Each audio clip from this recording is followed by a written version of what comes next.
कितना तारीख है?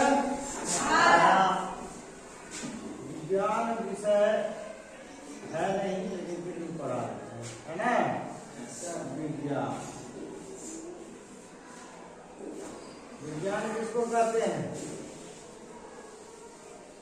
वह विषय जिसमें हम किसी भी वस्तु के बारे में, किसी भी विषय, वस्तु, पदार्थ, जीवित या मृत, किसी भी चीज के बारे में विशिष्ट जानकारी प्राप्त करते हैं, क्रमबद्ध जानकारी प्राप्त करते हैं।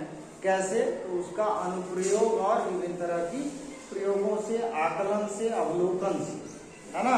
तो अगर परिभाषा पूछेगा तो बताएंगे कि विज्ञान वह विषय है जिसमें हम किसी भी वस्तु या पदार्थ के बारे में या जीव के बारे में क्रमबद्ध प्रायोगिक अवलोकन और अवधारणाओं के आधार पर सुसंगठित, सुव्यवस्थित ज्ञान प्राप्त करते हैं, उसको विज्ञान कहते हैं। और विज्ञान का मेन 3 हिस्सा है मुख्य। माने अगर ये दादाजी है या पिताजी है तो इसको 3 गो बेटा है ना।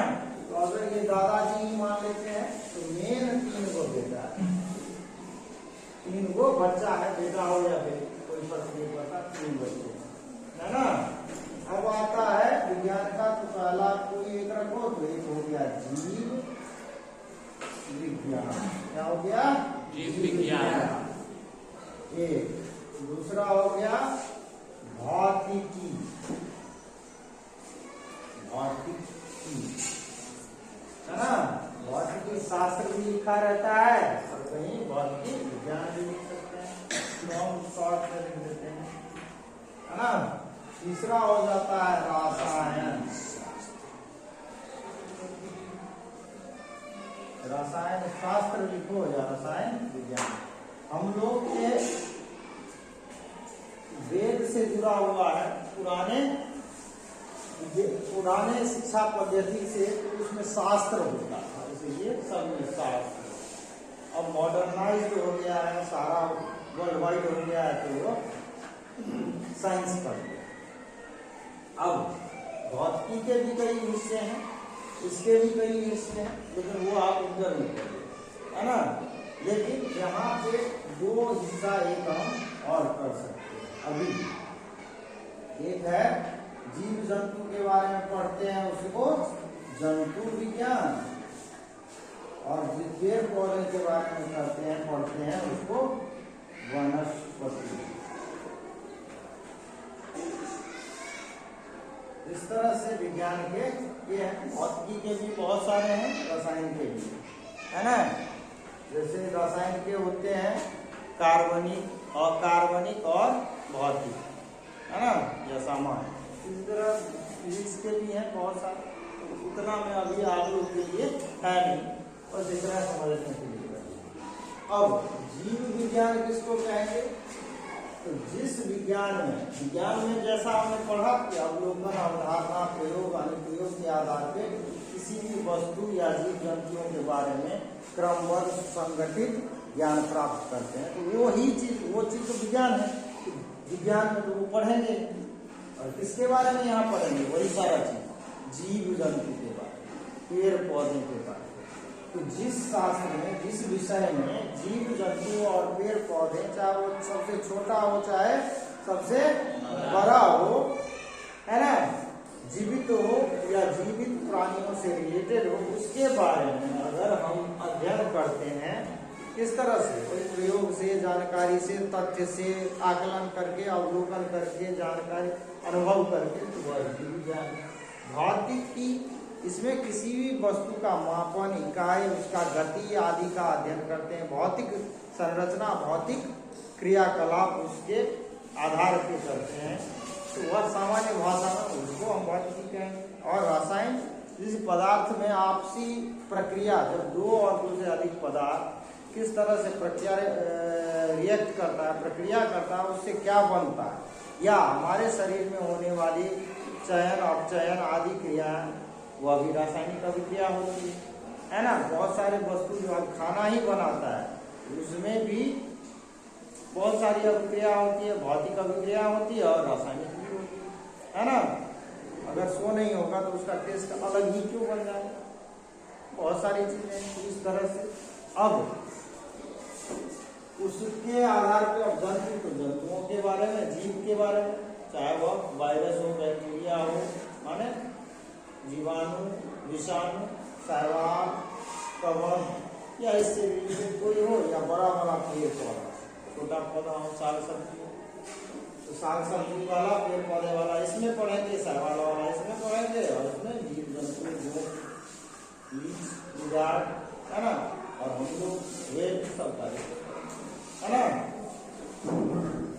अब आप लोग का बहुत सारे विषय हैं, किसी एक विषय को हम शुरू कर देते हैं, जिसमें आपका पहला चैप्टर है, कौन सा करें? जैव प्रक्रम। इसमें है जीव विज्ञान, इसमें है जैव प्रक्रम। जैव प्रक्रम किसको कहते हैं? तो जीवों के द्वारा होने वाले अनुक्रियाओं को करने के लिए जितनी भी क्रियाएं होती है वह जैव प्रक्रम के अंतर्गत आता है। चाहे वह भोजन करना हो, भोजन बनाना हो, भोजन पचाना हो, या विभिन्न तरह की घटनाएं हो, उत्सर्जन हो, जनन हो, है ना, यह सब इसमें आता है जैव प्रक्रम में। अब उसी के चक्कर में आगे है पोषण, है ना। क्या है? पोषण।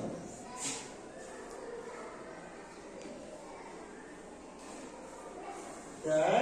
पोषण। अब पोषण किसको कहते हैं? पोषण गांव घर में नहीं सुना है, बट पोषण पालन करे। पोषण माने उसको उचित आहार देना और भोजन देना, और भोजन को पाचन करना, पाचन करने के बाद उससे आवश्यक न्यूट्रिशन, एनर्जी माने ऊर्जा और आवश्यक पदार्थ जो हमारे शरीर के लिए है उसका प्राप्त करना और उसका उपयोग करना, जिससे शरीर सुचारू रूप से काम करे, है ना। तो पोषण वह प्रक्रिया है जिसमें जीव भोजन ग्रहण करता है, भोजन से आवश्यक तत्वों को अवशोषित करता है और शरीर के जरूरतों को पूरा करता है, शरीर में टूट का मरम्मत करता है और शरीर का विकास करता है, और जीव के द्वारा होने वाली विभिन्न क्रियाओं को संपन्न करता है, वह पोषण कराता है। यह पोषण अब ये भी दो तरीके का होता है, स्वपोषण और परपोषण। स्वपोषण और परपोषण। तुम सब पर पोषण छ अखन स्वपोषण और परपोषण। स्वपोषण किसको कहते हैं? जिस पोषण की वह प्रक्रिया जिसमें जीव जंतु, पोषण की वह विधि जिसमें जीव जंतु अपना भोजन खुद बनाता, जो भी जीव, इसका हम उदाहरण बता देंगे और क्लियर होगा। स्वपोषण पोषण की वह विधि है जिसमें जीव अपना भोजन खुद बनाता है और उसका उपयोग करता है, खुद बनाता है और खुद ही उपयोग करता है, साथ में उसका बनाया हुआ भोजन का कोई दूसरा भी उपयोग कर सकता है। जैसे जितने भी पेड़ पौधे हैं, साधारणतः कुछ पेड़ पौधों को छोड़कर जो परजीवी होते हैं, है ना, पिक्चर प्लांट हो गए, वो गाँव घर में आता है, गुरीच नहीं, वो उसका लत्ती कहीं भी फेंक दो किसी भी पौधा पे बिना जड़ का, तो वो परजीवी पौधा है। वो पिक्चर प्लांट होता है ना, घंटी प्लांट जिसको कहते हैं, घंट, है ना, घंट फूल। जैसे ऐसे ढक्कन खुला रहेगा, जैसे ही कीड़ा गया कि बंद हो, कीड़ा को खा लेता है, तो वो परजीवी पौधा है ना। लेकिन बाकी जितने साधारणतः, इसीलिए बोले कि साधारणतः जितने पेड़ पौधे हैं, चाहे छोटा सा साग हो या बहुत बड़ा पीपल का, बरगद का पेड़ हो, सब अपना भोजन स्वयं बनाता है, सब अपना भोजन स्वयं बनाता है। क्या करता है? अपना भोजन स्वयं बनाता है। कैसे बनाता है? तो जड़ के द्वारा, जड़ मिट्टी से खनिज लवण और जल अवशोषित करता है, हवा से क्या लेता है? ऑक्सीजन की कार्बन डाइऑक्साइड, सूरज से सूर्य की किरणें, ताप, है ना, और इस सब के आधार पे पौधे अपने हर एक पार्ट में, साधारणतः कहता है लोग कि पत्तियों में, पत्तियां ही हरी होती है इसीलिए साधारणतः पत्तियों में, लेकिन जिस पौधे का पत्ती के अलावा बाकी पार्ट ही हरा हो, जैसे नागफनी, उसका पत्ती कन्वर्ट हो जाता है कांटा में, है ना, कांटा से तो होगा नहीं, तो होगा किससे, उसके तना से, क्योंकि उसका तना हरा होता है। तो क्या कहेंगे, प्रकाश संश्लेषण की क्रिया कहाँ करता है, जहां उसका हरा भाग हो, है ना। तो पौधे अपने जड़ से खनिज लवण और जल, प्रकाश सूर्य से प्रकाश, हवा से कार्बन डाइऑक्साइड, यह सब लेकर जो पौधे का हरा हिस्सा है वहां पे क्लोरोफिल, हरित लवक की उपस्थिति में भोजन बनाता है। जिस विधि से वह भोजन बनाता है उसको प्रकाश संश्लेषण की प्रक्रिया कहते हैं। तो स्वपोषी कौन हुआ, केवल और केवल पेड़ पौधे। स्वपोषी कौन होगा, केवल और केवल पेड़ पौधे। उसके अलावा जो भी जीव हैं, है ना, उसके अलावा जो भी जीव जंतु हैं वह क्या है, परपोषी। क्योंकि हम लोग भी खाना खाने के लिए किस पे निर्भर करते हैं, अपने बनाते हैं नहीं, दूसरे जीव के बनाए हुए खाने का उपयोग करके हम खाने योग्य बनाते हैं। खाना तो वो है ही, है ना, चाहे कोई फल खाइए चाहे अनाज खाइए, तो हम कहाँ से मिलता है, पौधों से, पेड़ों से, दूध जानवरों से, जो मीट मछली खाता है वो भी दूसरे पे हम निर्भर हैं। तो हम लोग स्वपोषी नहीं हैं, हम लोग परपोषी हैं। अब कहेगा सर गाय तो हमको दूध देती है, तो गाय हमारे लिए, हम परपोषी हैं, वहां से मिलता है, लेकिन गाय भी किस पे निर्भर है, पेड़ पौधे पे, वो भी परपोषी ही है ना। परपोषी में भी बहुत सारे हैं, है ना। तो अभी तक के लिए यहाँ इतना रख के आगे फिर पढ़ा नहीं, ठीक है।